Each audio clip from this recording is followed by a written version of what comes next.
உம்மாலே நான் ஒரு சேனைக்குள் பாய்வேன், உம்மாலே நான் ஒரு சேனைக்குள் பாய்வேன், மதிலை தாண்டிடுவேன்,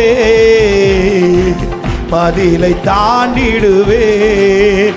ஐயா ஸ்தோத்திரம், ஏசையா ஸ்தோத்திரம். ஐயா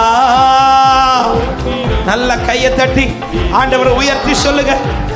எனது விளக்கை எரிய செய்தி, எனது விளக்கை எரிய செய்தி, எனது விளக்கை எரிய செய்தி, இருளை ஒளியாக்கினீ, இருளை ஒளியா. ஐயா ஸ்தோத்திரம், ஐயா ஸ்தோத்திரம், ஏசையா ஸ்தோத்திரம். ஐயா